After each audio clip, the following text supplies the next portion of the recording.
So for today's video mga katambay, no, para nga dun sa mga solid followers natin na nagtatanong kung ano nga ba ang technique na gagawin o saan nga ba kukuha ng magiging guide kapag ang porma ng dice ay walang kaparehong kulay sa ibaba at walang kaparehong kulay sa itaas mga katambay, no. And syempre, sasagutin natin yan ngayong araw. Pero bago yon, shoutout nga muna kay Mark Christian de los Reyes mga katambay, no, na nagmula pa sa Barangay Calatigas.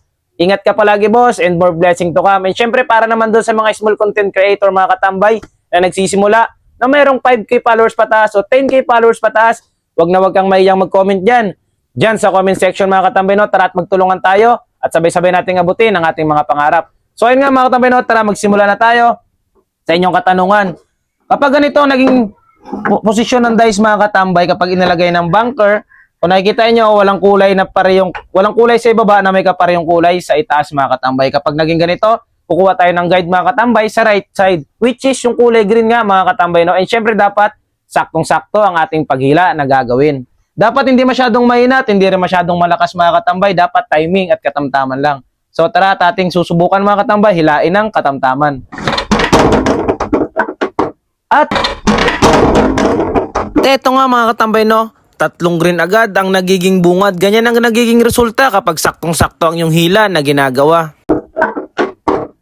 At ayun nga mga katambay, no, kung napapansin nyo, kulay green agad ang unang bungad. Malapit pa nga mag triple green mga katambay, mataas lang talaga ang porsyento nalalabas yung kulay na nasa right side kapag hila mo ng sakto. So ayun lang muna mga katambay, no. Sana at nawa nasagot ko ang inyong mga katanungan. And syempre, sa mga nagtatanong kung ano nga ba magiging resulta kapag hinila natin ng malakas, sa ating next video ay gagawa natin yan. So that's it muna mga katambay, no. Babush!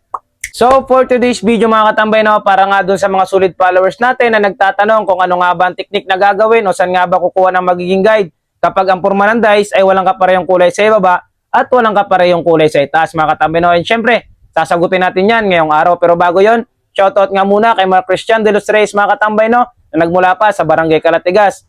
Ingat ka palagi boss and more blessing to come. And syempre para naman dun sa mga small content creator mga katambay na nagsisimula na mayroong 5K followers pataas o 10K followers pataas, wag na wag kang mahiyang mag-comment dyan. Dyan sa comment section mga katambay, no, tara at magtulungan tayo at sabay-sabay nating abutin ang ating mga pangarap. So ayun nga mga katambay, no, tara magsimula na tayo sa inyong katanungan.